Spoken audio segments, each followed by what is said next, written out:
बहुत समय पहले की बात है। एक नदी के तट पर कुछ स्त्रियां बैठी थीं।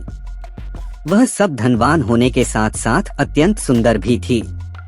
वे नदी के शीतल और स्वच्छ जल में अपने हाथ पैर धो रही थीं और अपने सौंदर्य का प्रतिबिंब देख देख कर स्वयं ही मुग्ध हो रही थी। तब एक स्त्री ने अपने हाथों की प्रशंसा करते हुए कहा, देखो मेरे हाथ कितने सुंदर हैं। लेकिन दूसरी स्त्री ने दावा किया कि उसके हाथ और भी खूबसूरत हैं। तीसरी स्त्री ने भी यही दावा दोहराया और उन तीनों के बीच एक बड़ी ही बहस छिड़ गई। इस दरमियान एक वृद्धा महिला लाठी टेकती हुई वहां से गुजर रही थी। उसके कपड़े मैले कुचैले थे। वह देखने में बहुत ही निर्धन लग रही थी।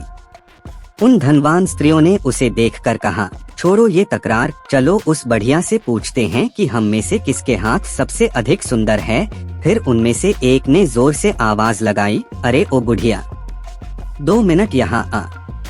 वृद्धा किसी तरह अपनी लाठी टेकती हुई धीरे धीरे उनके पास आई और उनकी बात सुनकर बोली, मैं बहुत भूखी प्यासी हूँ, पहले मुझे कुछ खाने को दो, फिर मैं आप सब के हाथ देखकर सही जवाब दूंगी। सब धनवान स्त्रियां हंसकर बोली, निकल यहाँ से, हमारे पास कुछ खाने को नहीं है। यह भला हमारी सुंदरता को क्या पहचान पाएगी। वहाँ कुछ दूरी पर एक मजदूर स्त्री बैठी थी जो देखने में सामान्य लेकिन मेहनती और विनम्र थी। उसने वृद्धा को अपने पास बुलाया, प्यार से बैठाया और अपनी पोटली से खाना बांटा। खाना खाने के बाद उसने नदी से पानी लाकर उसे पिलाया और फिर उसके हाथ पैर धोकर अपने फटे कपड़े से उन्हें साफ कर दिया।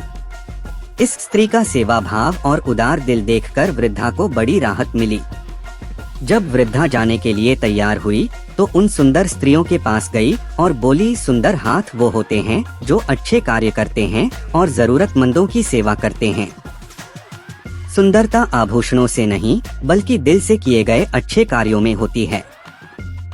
इस कहानी से हमें यह सीखने को मिलती है कि सच्ची सुंदरता न केवल बाहरी दिखावट में होती है बल्कि हमारे कर्मों में और दूसरों की मदद करने में भी होती है।